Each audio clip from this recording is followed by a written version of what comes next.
Hi everyone, I'd like to thank Neil Foley and Bruce Hunt for covering for a couple of my classes. As you know, we've been talking about eugenics, the self-direction of evolution. You can see here is a combination of fields, biology, ethnology, mental testing, and so forth. Francis Galton, founder of eugenics. We've heard about him. In America, eugenics manifested itself in a positive sense of creating events where people could learn about it, compete, and thus you had state fairs where families were rewarded for having healthy lifestyles. Here you have the winner of a governor's trophy for the fittest family in a eugenics building. And inside these kind of exhibits in a county fairs, we would see things such as a sign here: how long are we Americans to be so careful for the pedigree of our pigs and chickens and cattle, and then leave the ancestry of your children to chance? So if we think that it's so useful to selectively breed cattle, pigs, so on and so forth, then why don't we do that with our children? And here you have another diagram complaining every 18 seconds a person is born in the US who will never grow beyond the mental age of 8. Meanwhile, every 7.5 minutes a high-grade person is born.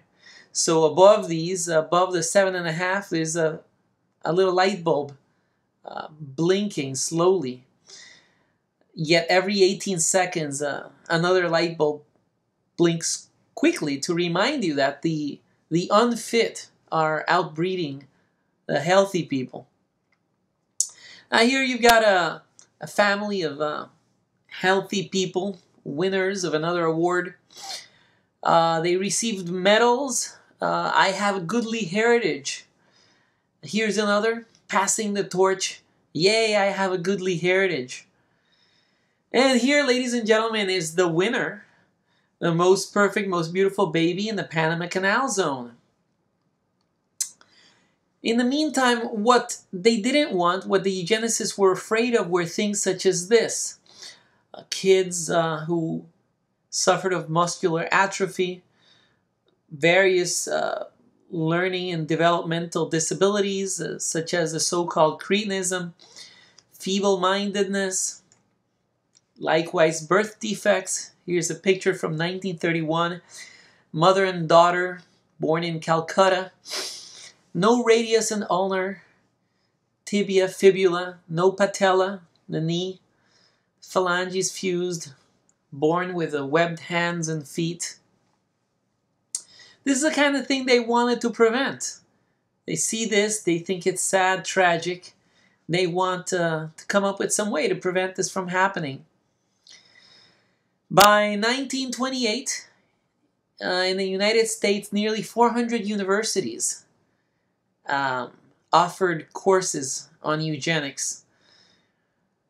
Likewise, in this diagram, the gray states had laws for sterilization approved. Meanwhile, states in black had bills pending. By 1929, 24 states had sterilization laws.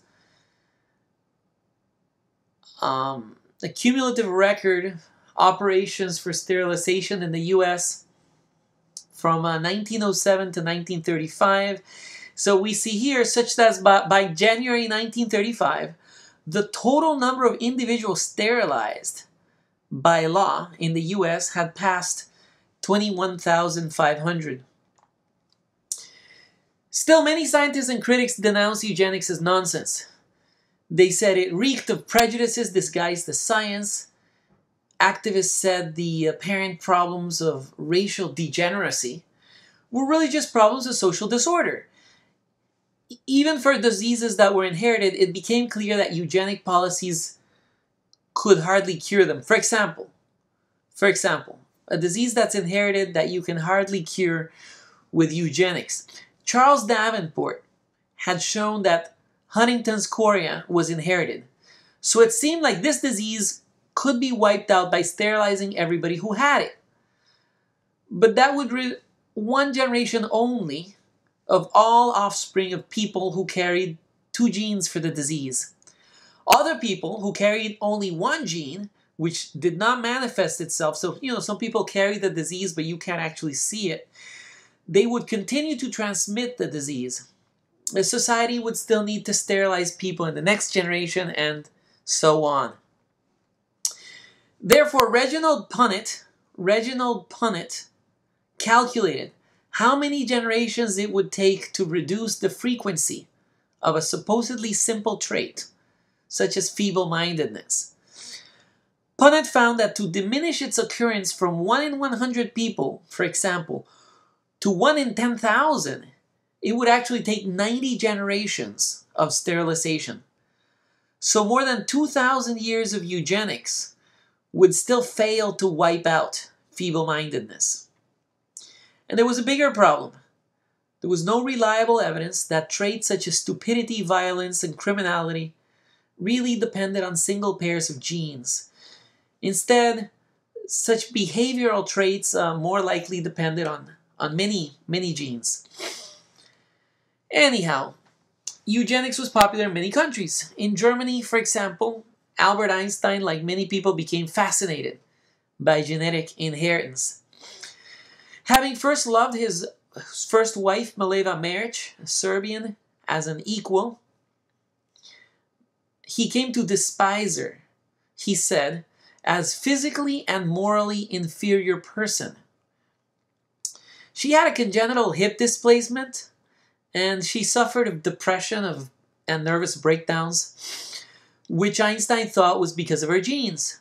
Her sister was insane and catatonic, and also Einstein and Maric's second son, Edward, became mentally and emotionally unstable. So Einstein blamed this on what he called the severe hereditary flaw in Mileva Maric's bloodline. Einstein privately approved of the ancient Spartans' practice of abandoning their weakest children to die, to strengthen society. In 1917, he wrote to an intimate friend. He said, "To keep something alive that is not viable beyond the years of fertility is undermining civilized humanity. So it would be urgently necessary that physicians conducted a kind of inquisition for us to sterilize without leniency in order to sanitize the future." That's what he said. So Einstein's second son became melancholic and schizophrenic, and eventually they put him in an insane asylum. Einstein had long left his first wife, so he certainly had very little part in helping to his son's needs. Instead, Einstein, the father, blamed it on heredity. He wrote to his son, "The deterioration of the human race is surely a bad thing, one of the worst possible things." And he added insensitive, "Forgive me for your existence." Also, Einstein bitterly opposed the marriage of his first son to a woman who he disliked as genetically inferior, for silly reasons. That she was older than his first son, she was shorter, she was driven and complicated, much like his first wife, Mileva Maric. So Einstein, the jerk, rudely tried to prevent the supposedly risky, in his words, wretchedness, in his words, disaster, that Hans Albert would have children with her. Luckily, his prejudiced objections failed. His kids live to this day, and they're quite fine. So those were Einstein's ugly prejudices. Other people had uglier opinions. In Germany, Adolf Hitler advocated the natural superiority of the German people. You all have have now read about that. For Hitler, inequality among races was a permanent and unchangeable aspect of the natural order. Inequality among races was a permanent and unchangeable aspect. Hitler argued, he said, anyone who wants to cure this error that is inwardly sick and rotten must first summon the courage to expose the causes of this disease. He thought that racial mixing was poisoning the most valuable and natural German resource, the pure Aryan blood of white people. He claimed that only the healthy German people, beautiful, spiritually superior, could produce the highest works of culture and creativity. Above all, he despised Jews as evil and degenerate, guilty for Germany's problems. He blamed Jews and Marxists for supposedly undermining the natural superiority of a German blood by what he called the theory of the equality of men. So Hitler blames Jews and Marxists for claiming that people are equal. It leads to all the racial mixing and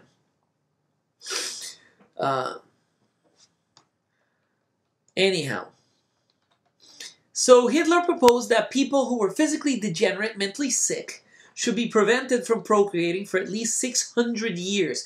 For 600 years to help cleanse society of its ills. He said that it was the sacred racial mission. Notice there's this holy religious thing to it. The sacred racial mission of the German people to protect what he called the most valuable stocks of racially primal elements and to raise them to a dominant position. He ranted that the state had to take care that only the healthy beget children, acting like the guardian of 1,000 years' future, in the face of which the wish and the egoism of the individual appears as nothing and has to submit, he says. He continues, the state must put the most modern medical means at the service of this knowledge. It must declare unfit for propagation everybody who is visibly ill and has inherited a disease and must carry this out in practice. So remember what I said. I said Reginald Punnett had shown that it would take hundreds of years to, say, diminish the incidence of a particular trait in a population from being, say, 1 in 100 people have a certain disease to 1 in 10,000. You know, it would take more than 1,000 years. Hitler is willing to say, okay, let's work on that project. Let's work on that project, this millennial vision of the future. Even if it takes 600 or 1,000 years, it's worth it.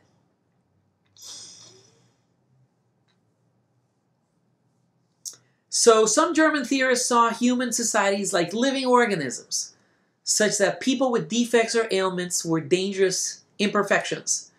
To keep society healthy, the racial scientist Adolf Jost advocated the right to death in his book of 1895. Also, Hitler likewise argued that, he said, if the power to fight for one's own health is no longer present, the right to live in this world of struggle ends. You can't fend for yourself. If you can't continue to live by your own efforts, then your right to life has ended. So for Hitler, a German nationality was founded on race, on biology, what he called the purity of blood. His National Socialist Party was impressed by the American laws for sterilization and against immigration and interracial marriage. So the Nazis developed what they called a race purification program. They wanted a kind of racial hygiene to cure the state of expensive and unproductive lives. So for Hitler, the aim of the state was to promote what he calls a community of physically and mentally equal living beings. Now notice the difference. We have the founding fathers, we saw at the start of the semester, they arguing that people are created equal. It's essentially taking some sort of a blank slate vision of human potential. Well, here you have Hitler admiring also the same goal, equality. Instead, he doesn't think that this is something that's just given by birth. It's something you actually have to work on. So he wants a community of physically and mentally equal human beings. In 1933, Nazi government approved what they called a law for the prevention of hereditary diseases in future generations. They announced that 400,000 Germans were going to be sterilized promptly, beginning on January 1st, 1934. So it became sort of a crime to be sick of mental retardation. Schizophrenia, epilepsy, blindness, deformations, alcoholism, all those things, a crime to have them. Physicians were required to report any such individual to hereditary courts, capital H, capital C. Hereditary courts that in turn would judge whether anyone, those people, should be segregated or sterilized or stopped from procreating. So the goal was to sterilize lives not worth living. Lives not worth living. That expression came up earlier this semester. The deputy leader of the Nazi Party, Rudolf Hess, proclaimed, "National Socialism is nothing but applied biology." Promptly, the Nazis sterilized thousands of Germans in just months. In 1934, an American eugenicist in Virginia complained, "The Germans are beating us at our own game." By 1937, roughly 225,000 people had been sterilized in Germany, about 10 times more than in the United States. As I said, 225,000 people sterilized. The Nazis carried out medical program to kill disabled people, individuals. They viewed Hitler as the physician, the doctor of the German people, one who would implement a coercive corrective procedures to cure the health of the social organism. So as one of his minions exclaimed, our characteristics are deeply rooted in our race. Therefore, we must cherish them like a holy shrine, which we will and must keep pure. So notice again the religious emphasis.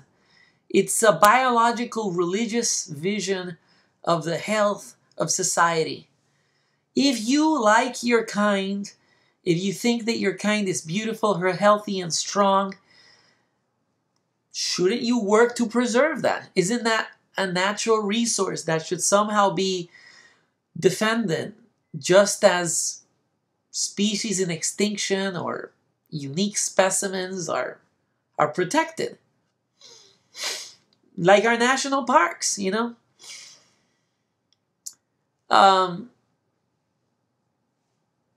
Again, one of Hitler's followers, so he says, our characteristics, our traits are deeply rooted in our race.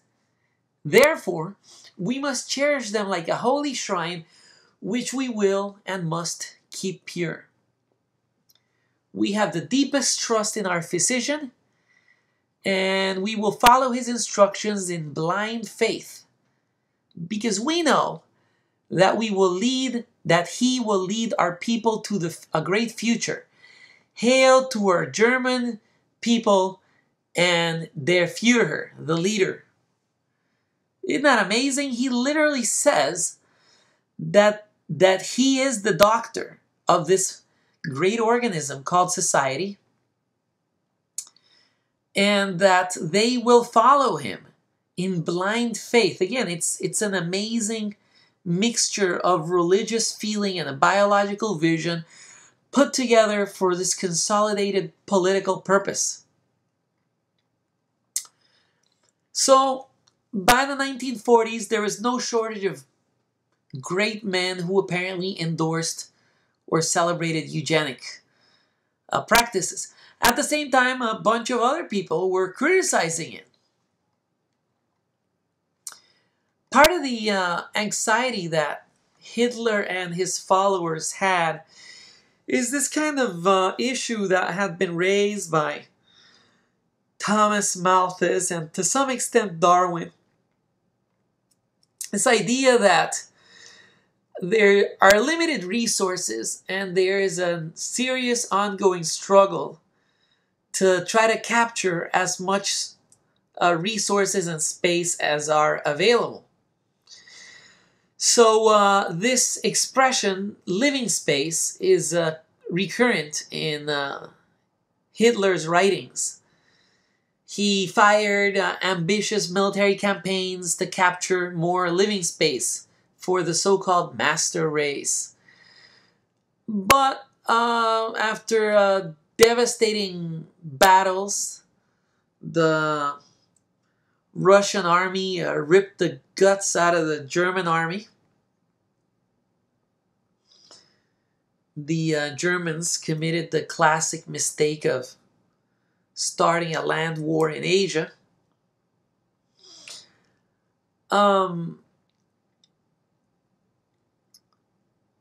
So the Slavic enemies of the Germans, along with the help of the British and the American armies, finally defeated Nazi Germany. Here's a picture of the ships approaching Normandy, the beaches in France. Allies.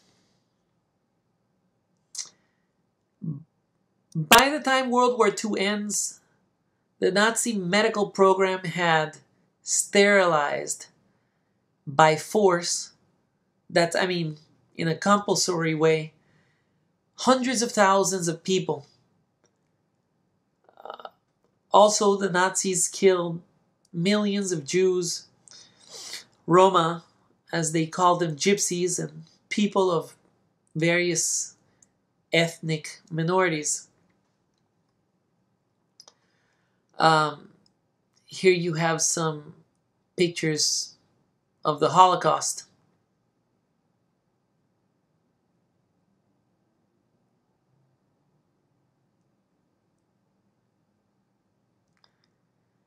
Meanwhile, the Allied soldiers, Americans and Englishmen, they forced the German people to actually see what the Nazis had done. Meanwhile, in the United States, eugenics had become an important part of reforms in American education. In biology textbooks used in high schools in the US in the 1940s, nearly 90% of them included sections advocating eugenics, not just describing it, actually recommending it. 1940s US, 90% of biology textbooks recommended and discussed eugenics. When people finally learned of the horrors,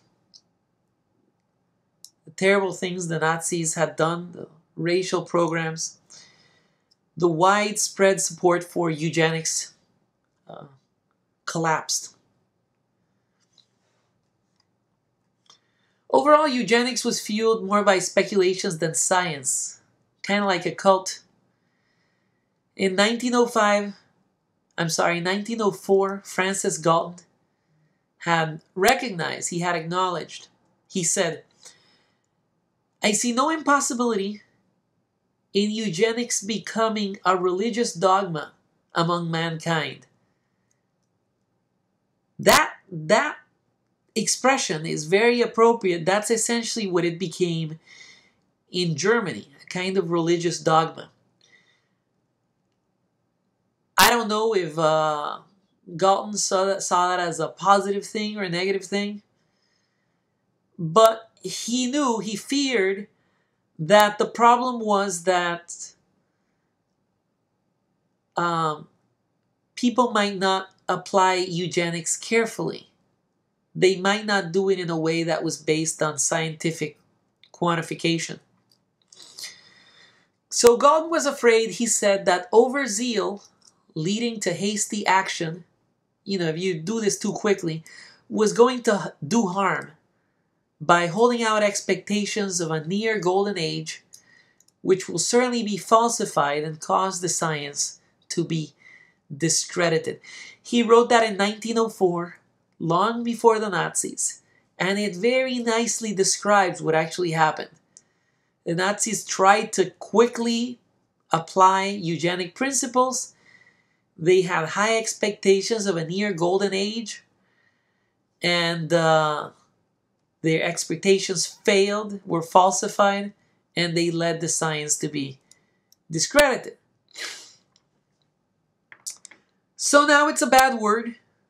We agree that eugenics became a big mess, and we think it's all very strange, very cruel, very unfair.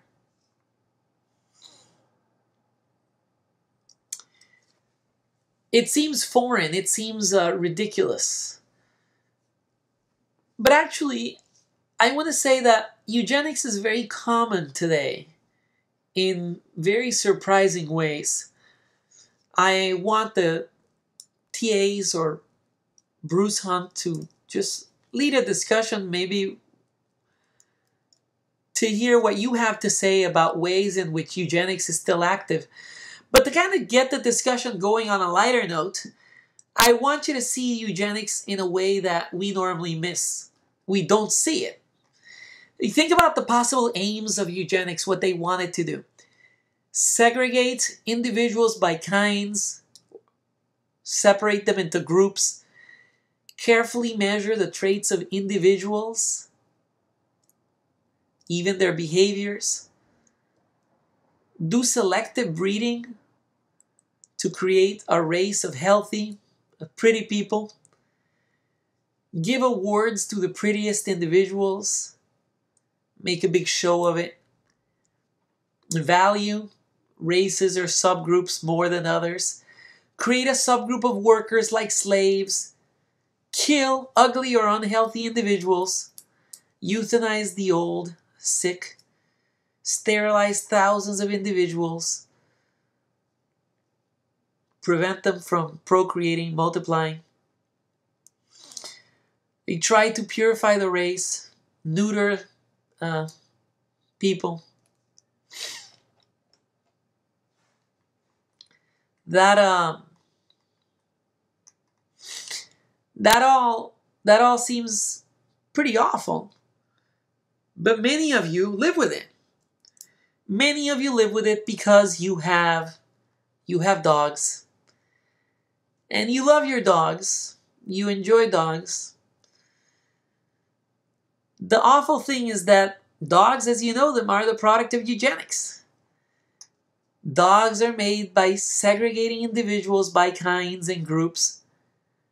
Dogs are not natural species or subspecies that you find. The breeds are not. These things have been made by people, selective breeding, carefully measuring their traits, create healthy breeds, pretty breeds, give awards to the prettiest individuals, value some more than others, literally sell them for money. Create subgroups. Some are workers, like slaves. Kill the ugly or unhealthy individuals. Euthanize the old, the sick. Sterilize them. Prevent them from breeding. Try to purify. Neuter them, spay them. So there you have it. Scary stuff. Think about it next time you take a good long look at your dog.